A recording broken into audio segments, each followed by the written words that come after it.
Live, look at that. Lighting better. Live. All right. Woo! Yeah. All right. We live. All right, Dave, you getting in here? Oh, after the promo. All right. Bless you. You got it. Live. Dash Stream. Ooh. Dash Dream. Dash That's Stream. a drop. Dash Stream. Amazing. That's just one word. Dash Stream. You want me to take that again? Dash Stream. You're good. Don't trip. It's recorded. All right. Yeah. Okay. We're good? Everybody, mic? Check. Yeah? I don't think I can Everything's hear good. anything. All right. Yep. Okay. Check. Check. All right. Trip Digital Radio Sound Art Expression, DJ Journey, Jason Lee. Yes. We have DJ Blue in the background, and we also have Raven Dave joining us. What's going on, guys? How you How doing, you bro? doing? You good? You my good? brother? You good? Doing amazing. So we have a special guest today. Wow, she came in with a guess, and this doesn't normally happen unless talent is very forth moving. But she came in with a guest. We had a conversation. She sent me some music, and I was getting off the 5. I was in Orange County. I was getting off the 5, and I'm listening to the song, and I'm like, wow, this woman is singing her heart out. She's telling a story. So I called her. I'm like, hey, Emily. She said, hey, Journey, how's it going? I'm like, is this song true? Like, what were you thinking when you wrote the song? And she gave me the background and the experience from the song. I was like, wow, we got to have you on the show. So let's give it up for songwriter, producer, because you are a producer, and singer, Emily Thomas. Hey. Thank you. Thanks for having me. Yeah. Real recognizes real. Hey. And I see a bunch of cities that are parallel to our walks of life, which Dave and I, Chicago, New York, LA. But let's go back to the beginning of where all this talent came from. Let's talk about where you're from. Yeah. Well, I'm kind of from all over. I was born in Chicago to Colorado, Pittsburgh, and then to New York. But I would say I identify most with New York because that's kind of where I found myself as a person, and I spent the longest of my life there. I spent the last 10 years there. So. Yeah. A lot of people say that when they move to New York, and I think we have parallel stories. When I moved to New York, I thought I knew it, and then New York was like, no, you don't. Let me teach you a thing or two. So what was that experience for you that New York kind of just, broke you down and built you up? Yeah. Well, I grew up in a bubble. I was a pastor's daughter. And so, even just like music, I was limited on what I could listen to. Yeah. And New York was my first place of freedom, first place to think freely for myself and listen to music freely and love freely, which was something that I found later on was really important. And I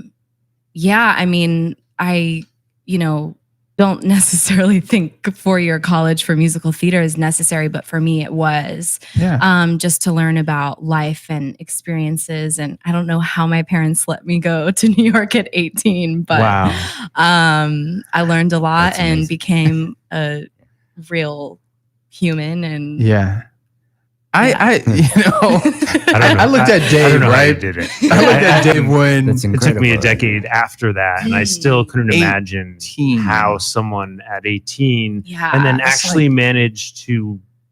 I mean, how did you manage to do it? Like balance school, life, freedom, all the things that you just mentioned. I mean, it was definitely a lot of freedom at once, but I kind of had my rebellious phase as a pastor's daughter, so I kind of got through that. How long does it take you to get to that? Yeah, right. I was what was that process? Well, smoking weed behind the church at 13. So it did start. But got through that. So New York, it was kind of a hit in the face, just the freedom. But somehow I, with friends, and we were all kind of going through it together. Yeah. Just, I don't know, I guess it helped being in the school bubble, I went to Pace University for musical theater, and just having that support of friends. We were all a lot of us were new to the city. So having living in the dorm for the first year was really great because then I had we had some people from New York who could teach us how to use the subways Learn the and ropes. Right. learn the ropes. What was the train that was close to your school? We were the by AEC? Brooklyn Bridge. City Hall was the closest. The Okay, 4-5, so the 4-5, 6. yeah. Yeah. Okay. Green lines. Yeah. East Side. Right. East Side girl. Represent. Yeah. Wow. So what was that song for you in New York? That hits you wow. Yeah. Art is where I'm at. This is where I want to be. What was that song that you just walked through New York and just felt it? That Everybody energy. had that song. Yeah. What was that for you? Ooh, It's that East Coast right man, there. I had Good so many question. different ones. I'd have to really think about that. But I wrote my own song about it. Okay. Oh. And actually, Was that you? New York. that was okay. my All right, cool. no. That was Alicia. I wish I Alicia- wrote that no, song. she stole it. Damn, Alicia took it from her. I was like, damn. Yeah, she she was stole it even. from me. No, I'm You wouldn't kidding. even be here. Your right. pockets would be so fat. It's just Right? like, Oh my god! no. Oh my god! I wish I wrote that song. Journey, but I wrote- bossed up on that one. What's Right that? there, she bossed up on that answer right there. Journey was like, who were you inspired by? And then you were just like, wait, hold up. Inspired? What? I bossed up and made my own. Yeah, Like, absolutely. that's a hard answer That's, right there. that's something that a real New Yorker would say. Right. Yeah. Yeah. And I decided to refer to the city with female pronouns as this Okay. her, she, because when it actually took me until I was out of college to accept the fact that I was into women, which is something that was really not accepted in my lifestyle growing up. Mhm. And so since it was the first place that I was free, I mean, I love regardless of gender. It's anybody, but I decided to use that song to express her and that it was okay to love her. So that's where my Absolutely. song City came from, and that's out already. So That's dope. yeah, Nice. yeah. How long ago was that? That I released it. I actually released the song when I moved here, right before I left New York. That was my goodbye song to her. And how long ago before that did you write it? Probably about, I take my time releasing stuff. So probably about a year or two, probably 2 years before, year and a half, maybe. Yeah. Okay. Yeah. Nice. So is that what you continue to do with, or so you're still writing songs? Yeah. That's what I came out here for, doing the artist thing and also open to songwriting possibilities. And either or. I mean, my path hasn't really taken off yet, but that's kind of why I came here, to push myself out of my comfort zone and make new friends and meet people, and just timing in life. I came out here in September and to visit, and I just felt all the energy pulling me here, and I was like, man, I need to follow this. And I'm such a control freak, so staying in my comfort zone is the best thing. But I was like, you know what? This is what's supposed to happen. So I came out here and still kind of figuring it out, which I think is also important to talk about, survival jobs and struggle. Because with social media, people don't really know how much work you put into. In New York, I worked 7 days a week as a nanny for 2 years straight. I mean, I did take some time off for vacation or whatever, but I was so tired and so miserable to just be able to pay for this studio time. Yeah.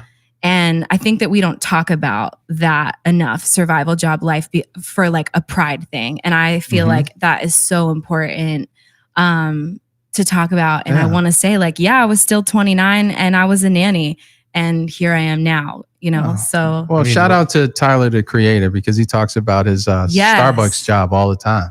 Yeah. And he got that call. It's right. fuck Starbucks. I'm out of here.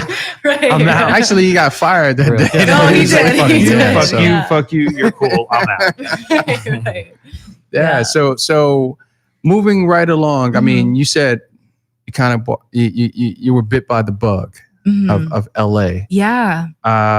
So you went back. What was that for you? Was it just the energy of the sun? What was it for you? Can you describe I think that just feeling? timing in life. I was so miserable in New York for the last year or two before I came here, just struggling to survive and putting out music that no one was really listening to, and didn't really know where to start as far as like meeting industry people. I felt like no one really messes with independent artists out there as far as like getting meetings and like, sending like thousands of emails and not getting like, 0.5% back. But yeah, there was a moment I was sitting on my friend's porch in Echo Park and I looked out at the sun. Yeah. And it was kind of a moment. And I called my parents and I was like, you know what?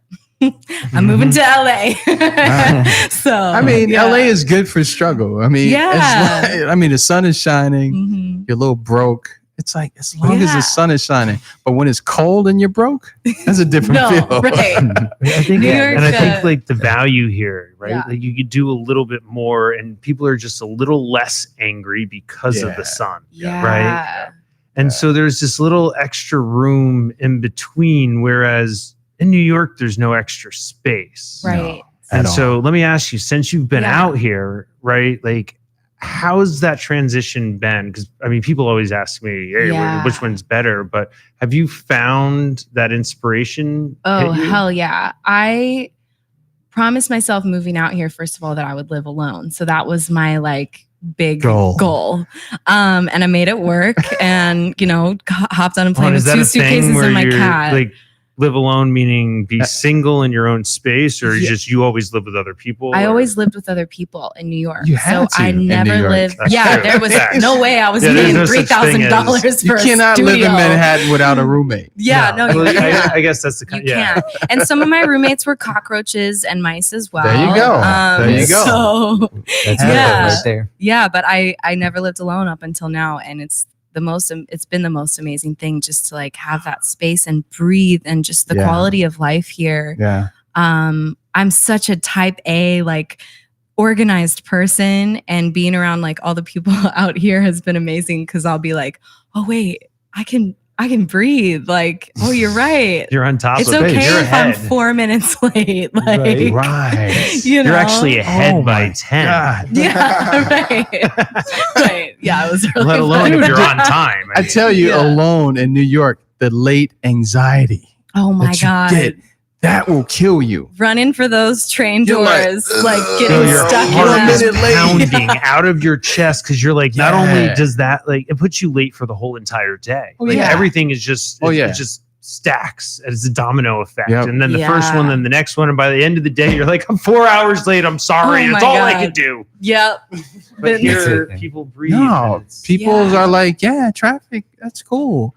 I'm the only one that's like late. Chest pains. Yeah, that's the New York in you. Yeah, for sure. Also, like adjusting to car life has been very interesting. Did you get a car? I love it. I did get a car. Nice. So I was going to try to not get one, but I realized that does not fly here. I'm spending a shit ton on Uber. A lot of really good friends that like hate you. Yeah. And that are trying to pitch their shit. Like, yo, I do movies too. I'm in the film industry. It's just like, drive, dude. Bro, you were driving Uber yesterday. Yeah, I know. But if I give you a ride there, all the Uber pools and weird things that happen in the Uber pool. So what's the best part about your transition then? What do you find has helped you succeed in making, I guess first, is this a successful transition since you've come here? Yes, absolutely. I still have a lot more work to do. My goal is to make money off of my damn music, but that type of work. But the transition, I mean, just having the time by myself and the push outside my comfort zone has been the biggest thing. It's like I have no schedule. I didn't have a schedule here when I first got here. I didn't work for a month. I saved up so that I could have a whole entire month to myself. And I was the happiest I've ever been. And I mean, I'm still really happy, but I'm like back to working in like somewhat of a schedule. But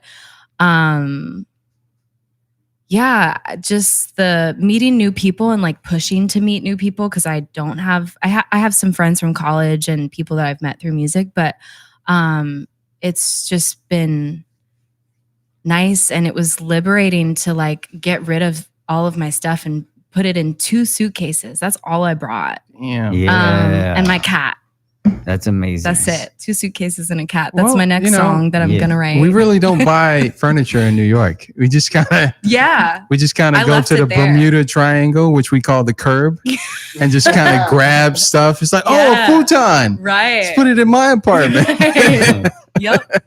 Oh, a chair. Yeah. You were the furniture grabber. You were one of those. I did it too. We got a whole studio's worth of stuff and equipment and beautiful awesomeness off the street. And here's the thing. I lived in Harlem for a period of time, and we were moving out. I'm like, I'm definitely not carrying this. So I put a dresser out, and I went to go grab some other stuff. The dresser was gone. I was in the house for like 3 minutes. Yeah. I'm like, yo, where did this dresser go? Yep. That's why we call the curve the Bermuda Triangle, because shit just disappears. Absolutely. Yeah. That's the way you live in New York. For real. It is. It is. Oh, wow. Emily, you know what? I wanted to know this. So with your music, so you were talking about making money with it. Mm-hmm. So is that something that you have accomplished, or is that something? Really? No, I've spent. Oh God, I don't even want to get into that, but enjoy the struggle because I think I've spent close, probably in the 30,000s the last like 4 years, maybe close to 40, just on like studio time and music videos and all these things. And that's like what I make. That's like what I make in a year. To give you an idea, the last like 4 years, I've put so much. Also, like wanted to protect myself, so I paid for an attorney and But no, I mean, especially as the artist, since I'm not a band, I'm myself, being responsible to pay for the musicians and pay, it all falls on me. And so I promised myself moving to LA that I would find people to invest in me and put as much time as I had put, I don't have any hard feelings. I love all the people that I have paid over the years, obviously, but, somebody like, Snacks, we work as in like a collaborative process together. And that's been amazing because I don't have the stress of like, shit, I'm going to owe $500 and I don't have that. And I'm going to have to break it up into like 7 payments to this person. And, so that's been great out here. And I actually have had 2 different people reach out to me on Instagram because I hashtagged LA Singer and offered to do a free music video. So all of that, like, I definitely feel like is energy paying back all that I've invested. And I've just been, I think LA was the right move. And I think I'm being rewarded kind of by all of that with all of the kind of people that I've met here and just like right timing, right place sort of stuff. I gotta really, really commend you on your honesty because this is what breaks artists anywhere in the world, and especially in LA. They're not honest about where they're at, and being honest about where you're at, you can ask for help. You can say, hey, I need an investor.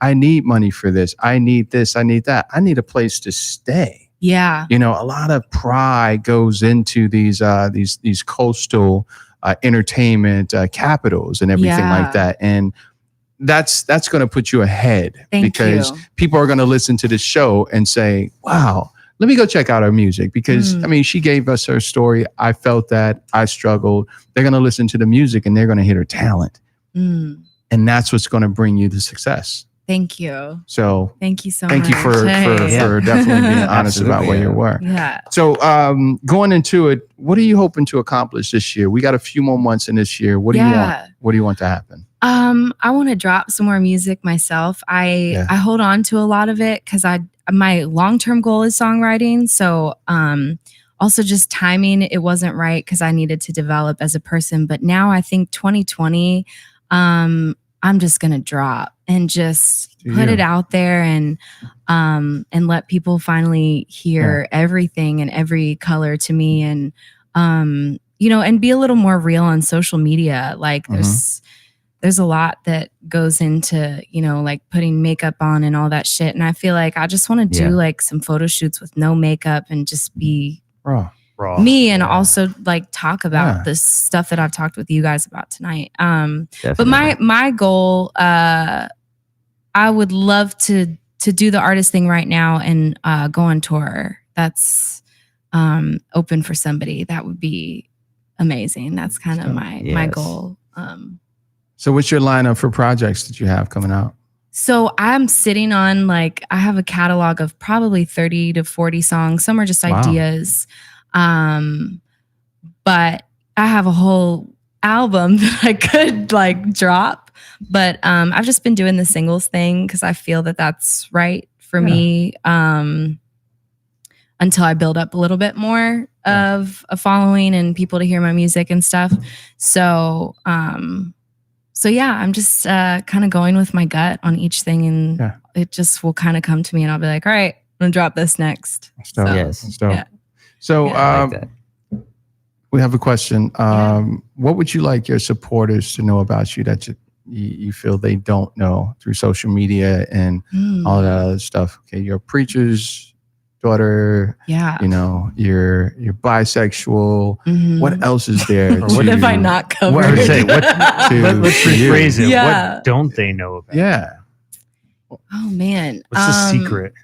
Secret. Well, I mean, I'm a freaking open book. So mostly everything I've put out with you guys so far. I guess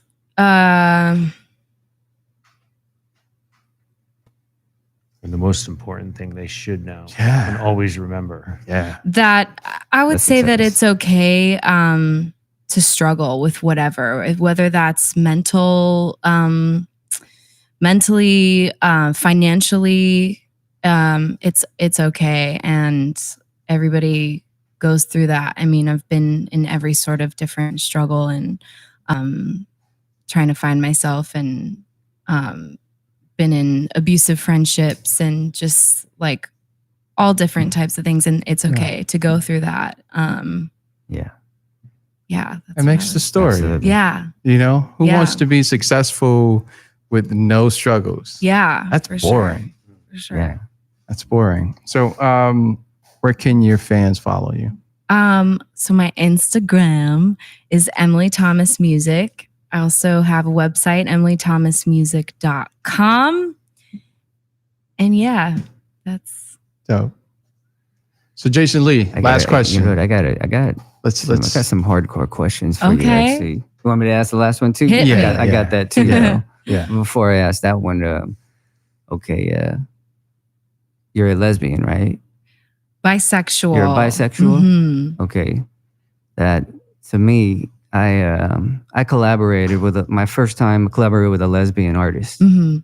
And for me, that was my first time doing it, but I had a lot of questions for her when we were collaborating as artists. And I remember I was asking her these tough questions about sexuality and art. Yeah. And then she didn't even think I would say this stuff, but I was just I was being more harder about being a lesbian as an artist than she was. So she was just she didn't know how to take it, even though it was my first time meeting her. So that's why I was as a bisexual, for me, I tested her thought process about being a lesbian, because I had said I'm in love with beautiful women also. Right. And then she was just really? And I said, so we started to share each other's thoughts about what we were sexually attracted to. And that's how me and her we started to vibe out on that. Yeah. So that's why. But as a bisexual woman, what do you feel as if how that relates towards your creativity? You want people to know about what people don't know about that as well too, because there's with this lesbian girls a lot that I didn't know about how sexuality affected her creativity. Yeah, for sure. I guess as far as the LGBTQ community, just in general, one of my goals with that community would be to not have labels eventually, because I feel especially, well, for me growing up with the negative connotations of that was such a devilish thing. But so I actually had a really hard time even identifying with myself as bisexual, because it was such a negative thing that I grew up, all these different terms. It was wrong. So it was really hard for me to finally even label myself as that when I first started playing with that water of telling people, I would just say, I love who I love. And I couldn't even say bisexual. It was like saying the devil if I said, bisexual. Right. So, but I will say when it comes to music, when I first started writing, I was not open about that. I was not honest. And my music was super vanilla. It was like, I wrote what I thought everybody wanted to hear. Yeah. And that was it. And when I learned about myself and decided to be honest with myself and then honest within my music, everything started to turn, and I was able to start telling stories honestly through my sexuality. And I came up with this music video concept where this whole time during this music video, you think it's about this guy bartender that I'm really into. And towards the end of the video, there's a moment where he glitches into the female bartender that you saw in the shot the whole time. And then it kind of rewinds them and then shows her in his place to reveal that it was actually about the female in that video. And then that video was picked up by George Takei and his platform on Facebook. He was a OG Star Trek actor, and got like 400,000 views. And I think that's probably my proudest accomplishment so far as an artist. Awesome. Nice. And it was because I was honest with my sexuality, to answer your question. There you go. Definitely. And also I want to know what will be your contribution to this world as an artist of who you are? Yeah, I think music is just the first step in expressing myself. And then following that, I think change is so important, and particularly the LGBTQ community. I want to give back to that community and reach out to, people that don't know that it's okay to love freely, and also mental health through that. Yes. Because I just have such a heart for that. And Absolutely. so that's my goal is change within that community and everything else too. Definitely. Yeah. Okay, and this last question, what is your superpower? My superpower, honesty, for sure. As you guys learned. Extremely powerful. Yeah. Yes, it is. It's my favorite thing. It reminds me of a honest quote that was told to us back in the day, and it took years to figure it out. And it came from Madonna's first manager, Camille Barbone. And she says that in the end, the truth becomes effortless.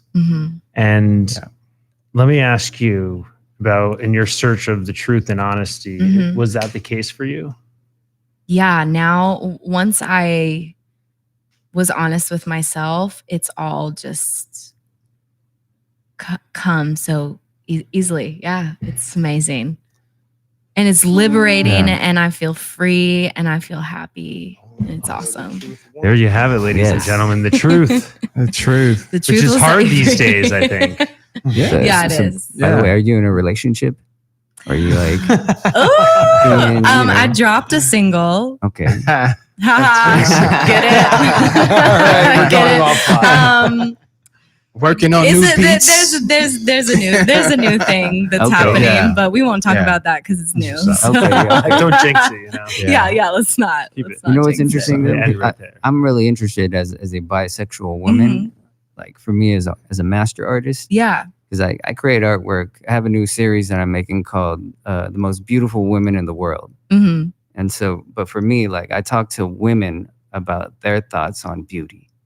So a lot of, like, I'm curious to know, like, you as a bisexual woman, like what you see as beauty. Sexy. Yeah. Seductive. Sensual. All of that. So in my mind, that's a question that always comes up when I think of other people, like sexuality. Right. Real people, realness, real bodies, no plastic surgery as far as outward appearance, but also like vibes with people, and connection is so important to me. And kind of same wavelength, and understanding I think is so important. And communication is sexy as fuck. That's I like that. That's my favorite thing. Yeah. Communication and honesty. Yeah. There you go. That's what I find beautiful. Absolutely a great answer. Trip Digital Radio Sound Art Expression. Let's give it up for the Thank honest. you so much. Thank you for having me. I The so real. Emily appreciate Thomas. you guys. Yeah. Absolutely. The real. Thank you. Thanks for Thank you coming. so much. Thanks, Trip guys. Digital Radio, DJ Blue. What you got for us, man? Thank you, Emily. Thank you.